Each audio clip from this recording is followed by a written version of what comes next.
In this video, I'm going to talk about data and how to store it out on your device so that you can stop an application, restart the application, and when you restart it, read that data back in.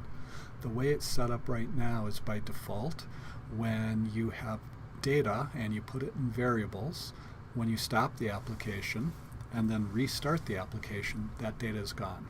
So let's just consider this application I made here right now. The idea is that you are going to pick a color by clicking on red or yellow, and pick a number by clicking on 1 or 3. Every time you click on red, yellow, 1 or 3, these 4 are buttons, this is just a label over here, it'll say you picked red and 3 if you had clicked on red and 3. And reset will reset so the variables that you have in your application are reset back to nothing, so it'll say you picked blank and blank. So let's just go ahead and run this for a minute to see exactly what it does. Actually, before I do that though, let me just show you again. If I click here, you can see that this is a button, yellow. It's a button called button yellow. This over here is a label. All 3 of these were stuck into a horizontal arrangement, and I did the same thing with a button, and I gave it the text of 1, a button, I gave it the text of 3, and looking at the blocks, I say initialize a variable called color to the empty string, initialize a variable which I name number to the empty string, then when button num1 is clicked, set that variable to 1 and change the text of the label to say you picked the color and the number.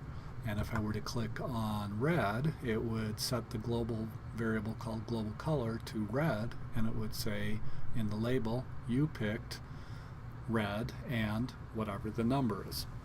So let's go ahead and run this, and I'm going to pause because it takes forever. Okay, so it's starting up now, and you'll see when it starts up, it starts out with that label at the bottom where I'm going to say you picked red and 3. It says initial text, and that's not surprising because that's what I had. Going over here and looking in my designer, under that label it says that the text is initial text. So if I want it when it starts up to say you picked blank and blank, but let me just first show how this works. So if I click on red, it says you picked red and 3. You picked yellow and 1, 3. And if I click on reset, it says you picked blank and blank. And again, looking at the blocks for a minute, that reset button just resets the global variables global number and global color to empty strings, and then it resets the text of that label to say you picked and the variable, which is empty string, and the variable, which is empty string. So the first thing I want to do is I want to set it up so that when this application starts, instead of saying initial text, I want to say you picked blank and blank. And one way of doing that is we can go over into the screen, and it'll say, you can see that I have one screen 1 dot initialized. So when the application starts and the screen comes onto into view, then initialized it's called, and this is an opportunity for me to go ahead and initialize. I'm just going to copy this code here, initialize that label to say you picked the global color and the global number. So I'm going to go ahead and reset this, and once it comes back on screen, I'll restart the video. Okay, so it's coming back on screen. Last time it said initial value or initial text, whatever I'd put in that box in the designer. This time, because I have the screen init, or screen.initialize, it comes up right here. You can see it says you picked blank and blank. And that just looks a little bit better, and it's also a segue into how we're going to store data and restart it. Now, you'll notice I have, it says here, you picked red and 3. If I go ahead and stop the application to kill it, and then restart the application, remember that it said red and 3, and I'm going to pause the video again. So it starts up again, and as it starts up, because I have that when screen.initialize, it sets the label to say you picked colon, and then I have in there the values for those global variables. It was red and 3 before. Now it's blank and blank. That's because whenever I stop an application, any of the global variables in there any place, they are deleted, they go away, and they are reinitialized with whatever values it specifies where I initialize. And so the previous values, when I was last running the application, are lost. App Inventor gives us a way of actually storing information. So let's say that you want to have a high score table. You want to say that Bob got a 99, Mary got a 98, Susie got a 92, etc. You'd like that to come up with a leaderboard or a high score table at the beginning of your game. You have to have some way of storing that data, because if you just put it in these variables, they are going to be reset and reinitialized when the application starts. And even if I were to take this, well, I couldn't take this away because this defines the variable. What I need is some way of setting the values of these variables when I start. And one way that I can do that is from this onScreen.initialize. I can set the values. But not only do I want to set the values, I could come in here pretty easily and just, say set global.color to red, and set global.number to 1. And then every time it starts, it's going to tell me that you picked red and 1. But I want it to remember what it picked the last time I played it, the last values that were in those variables when I played it last. And for that, I'm just going to put these here. I'm not going to throw them away because I am going to use them. For that, we have something called TinyDB, or Tiny Database, that allows us to store data and remember it between playing of the application. So I can kill an application and restart it and remember that data. So we had user interface where everything was, etc. Down here we have storage, and in storage we have TinyDB and TinyWebDB. TinyWebDB allows you to actually create a network-based game on the internet. For now, we're just going to go with TinyDB. We drag it out, and it is a non-visible component. Oh, I already had one out there, sorry. So I'm just going to get rid of the one that I had.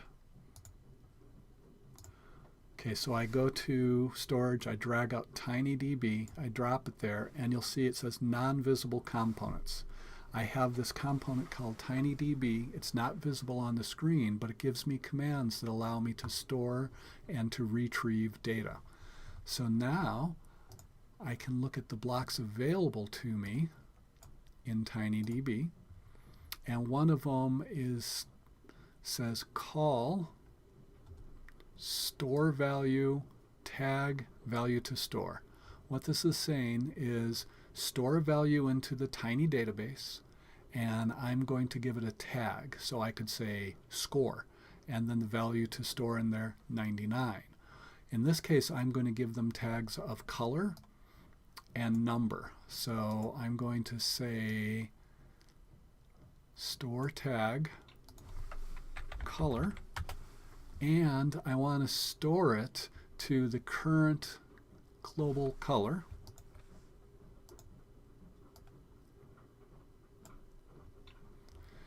So now when I change the color, such as this button.clickRed, I am going to set global color to red, I'm going to update the label, and then I'm going to store that value out into the database. So I'm going to say color is now, and this is my tag, is now whatever is the value in there. And so I want to do the same thing for when I click on the yellow button. Then I want to do the same thing for the numbers.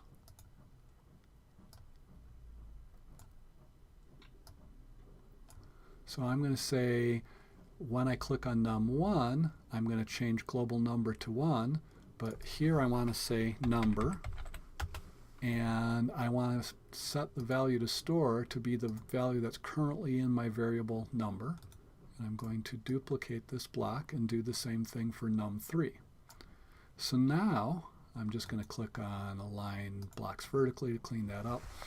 Now every time I'm changing this global variable, either global number or global color, I'm also storing that value out to the database. What this allows me to do is it allows me to retrieve that number at the beginning of execution. For now, it's done nothing for me.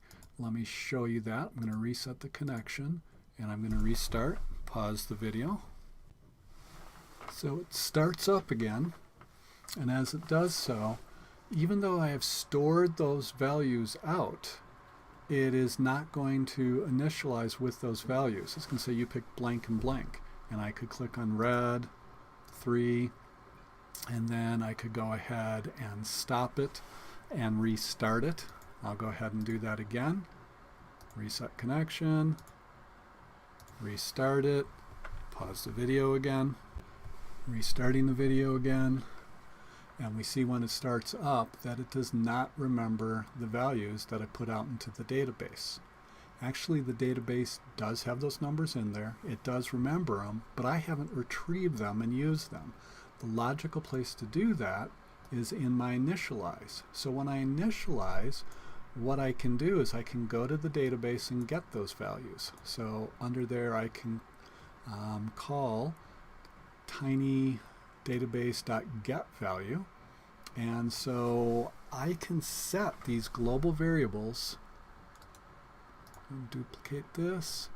I'm going to set the color to what I get out of the database, and I have to specify the tag. It's saying which element from the database do I want. Well, I've tagged it as color, so I'm saying give me the data item. Give me the data item corresponding to the tag called color, and if it's not there, if there's nothing in the database for color, set it to 0. So what I'm going to do now is when I initialize the screen, I am going to first set global color to the value from the database. I'm going to duplicate this,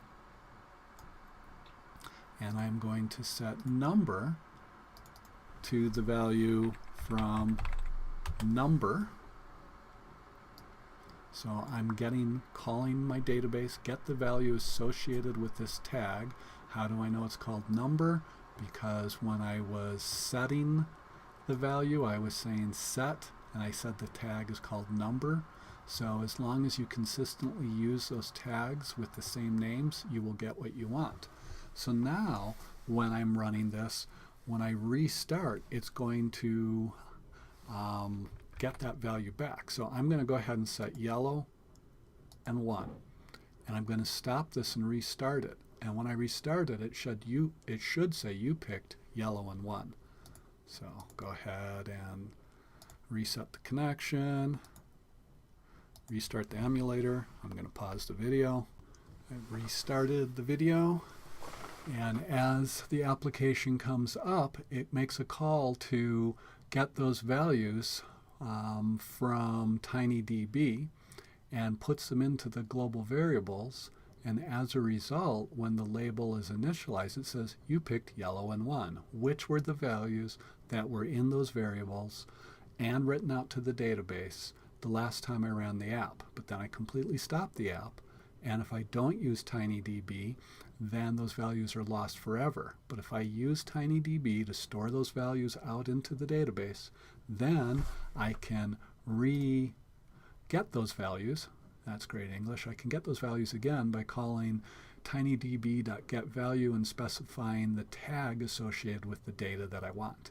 In this case, I'm using TinyDB to store a color variable and a number variable. If I wanted to, I could use it for a high score. I could use it for a name, address, and zip code of the person that is using my app so that it always reinitializes with their values, whatever you want to use it for.